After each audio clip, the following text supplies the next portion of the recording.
मेरे प्यारे नौजवान साथियों, आप सभी को मेरा यानी भानु प्रताप गोला का बहुत बहुत प्यार भरा नमस्कार। प्यारे मित्रों, आप सभी का इस ऑडियो आर्टिकल में स्वागत है। पढ़ाई में अधिक नंबर लाने के अचूक मंत्रों का यह ऑडियो आर्टिकल नंबर 2 है। यदि आपने इससे पहला वाला ऑडियो आर्टिकल नहीं सुना है तो पहले उसको सुने, डिस्क्रिप्शन में उसका लिंक पड़ा हुआ है।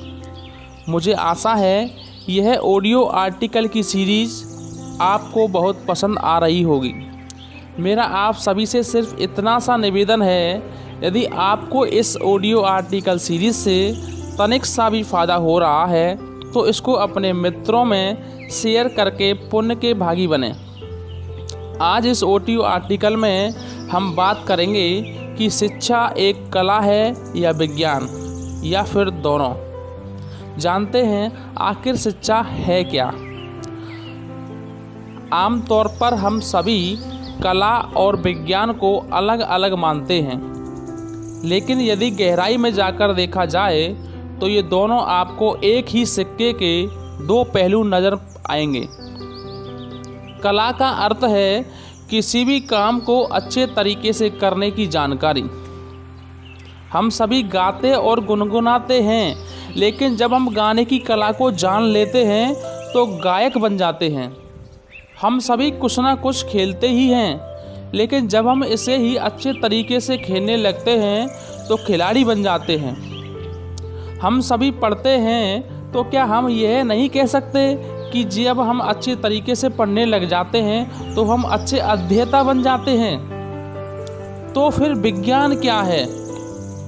ज्ञान का व्यवस्थित रूप ही विज्ञान है।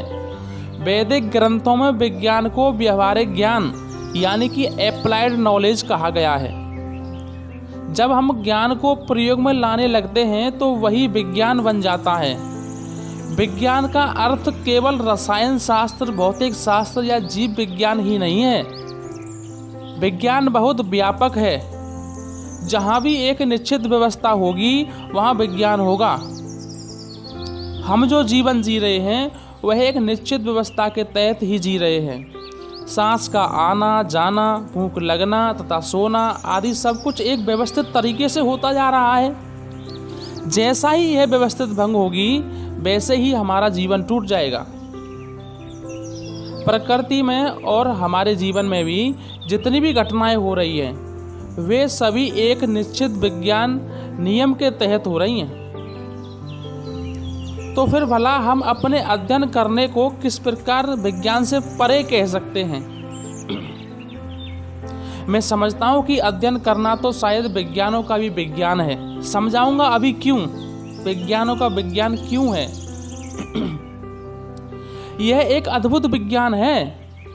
अद्भुत इस मायने में कि पहले तो हम पुस्तक पढ़ते हैं, फिर पढ़े हुए भाव और विचारों के बिंब यानी कि चित्र अपने मस्तिष्क पर बनाते हैं। हमारा मस्तिष्क उनमें काट छांट करके उन्हें संजोता है। यहाँ तक कि हमारा मस्तिष्क उनमें अपनी तरफ से नई बातें भी डाल देता है। फिर कुछ निश्चित समय तक इन्हें अपने मस्तिष्क में बनाए रखता है। कुछ समय बाद उनमें से कुछ को हमेशा के लिए नष्ट भी कर देता है, और जब कभी उनकी ज़रूरत पड़ती है तो वह हमें निकाल कर भी दे देता है। यहाँ आप इसकी तुलना कंप्यूटर की प्रक्रिया से करें। आप जो कुछ टाइप करते हैं वह मेमोरी में चला जाता है। उसकी आप एडिटिंग करते हैं, फिर आप उसे सेव कर लेते हैं। जब उसकी ज़रूरत पड़ती है तब आप उस फाइल को ढूंढकर स्क्रीन पर ले आते हैं। मेरा आपसे प्रश्न केवल इतना सा है कि यदि कंप्यूटर विज्ञान है तो फिर क्या हमारा मस्तिष्क विज्ञान नहीं हो सकता? मस्तिष्क तो एक विलक्षण कंप्यूटर है, यानी कि कंप्यूटरों का भी कंप्यूटर है। इसीलिए मैंने पहले कहा था कि अध्ययन भी एक विज्ञानों का विज्ञान है। लेकिन अध्ययन केवल विज्ञान ही नहीं है, क्योंकि अध्ययन करने का ढंग प्रत्येक व्यक्ति के अनुसार बदलता रहता है, जबकि विज्ञान में ऐसा नहीं होता। विज्ञान के निष्कर्ष हमेशा एक ही तरह के होते हैं, चाहे फिर उसे कोई भी निकाले, चाहे एक चूहा निकाले या आप निकालो या मैं निकालूं या फिर कोई और निकाले, उसके रिजल्ट एक जैसे ही होंगे। विज्ञान कभी बदलता नहीं है, विज्ञान के नियम कभी बदलते नहीं हैं। लेकिन अध्ययन के साथ ऐसा नहीं होता।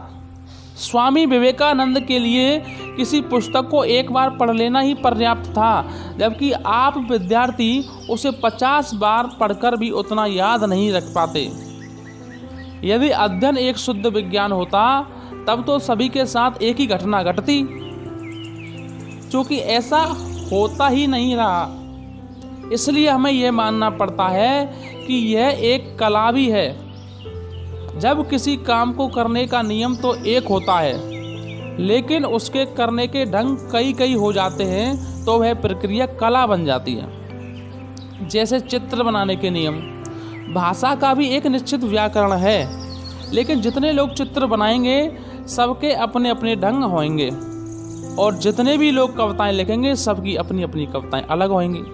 तो इसका सीधा सा मतलब यह हुआ कि यह जानना कि कैसे होता है कोई काम, कैसे होता है, यह कहलाएगा विज्ञान, और कोई काम कैसे किया जाता है यह कहलाएगा कला। क्या आप समझ पा रहे हैं?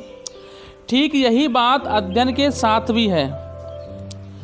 यदि अपनी एक निश्चित और वैज्ञानिक पद्धति होती है, लेकिन जब इस पद्धति का उपयोग किया जाता है तब हर विद्यार्थी के साथ अलग अलग तरह की घटनाएं घटती हैं। इसका कारण बहुत साफ है।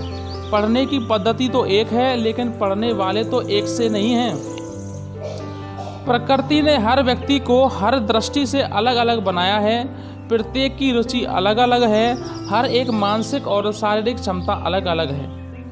प्रत्येक के जीन्स अलग हैं और हर एक परिस्थितियां तथा वातावरण अलग हैं। इसलिए यह भी स्वाभाविक ही है अध्ययन का नियम एक होने के बावजूद उसके परिणाम अलग अलग प्राप्त हों।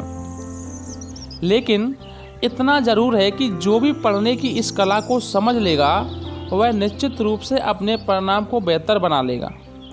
यह तो हो सकता है कि तुलनात्मक दृष्टि से वह दूसरों से अधिक बेहतर ना हो, लेकिन प्यारे साथियों, प्यारे विद्यार्थियों, लेकिन यह नहीं हो सकता कि तुलनात्मक दृष्टि से स्वयं से भी बेहतर नहीं होगा, स्वयं से सो बेहतर होगा।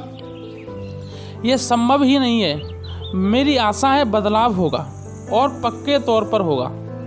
यह प्रकृति का एक शाश्वत नियम है कि जब कोई भी काम व्यवस्थित तरीके से किया जाता है तो उसका परिणाम पहले से बेहतर ही होंगे। जंगल में पेड़ उगते हैं, बिना देखभाल के वे काफ़ी बड़े भी हो जाते हैं, लेकिन इसका मतलब यह नहीं है कि उन्हें देखभाल की ज़रूरत ही नहीं है। यदि उन्हीं पेड़ों को व्यवस्थित तरीके से लगाया जाए और उनकी देखभाल की जाए तो वे ही पेड़ पहले की अपेक्षा तेज गति से बढ़ेंगे, अधिक व्यास वाले होंगे तथा अधिक लंबे भी होंगे। हमें इन तथ्यों को स्वीकार करना ही होगा। प्यारे साथियों, इन्हीं तथ्यों के साथ प्यारे साथियों, मुझे आशा व विश्वास दोनों हैं कि आपको ये ऑडियो आर्टिकल अच्छा लगा होगा, और यदि आपका जवाब हाँ है तो इसको अपने मित्रों, रिश्तेदारों, यदि आप किसी स्टूडेंट के पिताजी हैं तो अपने बच्चों, या आप किसी पिताजी के बच्चे हैं तो अपने माता पिता को इस वीडियो को शेयर करना ना भूलें। साथियों, विश्वास करें, इस प्रकार के ऑडियो आर्टिकल सुनने से आपकी शिक्षा ही नहीं हर एक क्षेत्र में उन्नति होगी। इन्हीं शब्दों के साथ मैं अपनी बात को समाप्त करने की इजाज़त चाहता हूँ व ईश्वर से प्रार्थना करता हूँ कि वह आप सबके मन को मजबूत बनाए, ताकि आप मजबूत जीवन जी सकें और मजबूत समाज का निर्माण कर सकें और एक शक्तिशाली देश व एक शक्तिशाली दुनिया का निर्माण कर सकें। पुनः आप सभी का बहुत बहुत धन्यवाद। जय हिंद।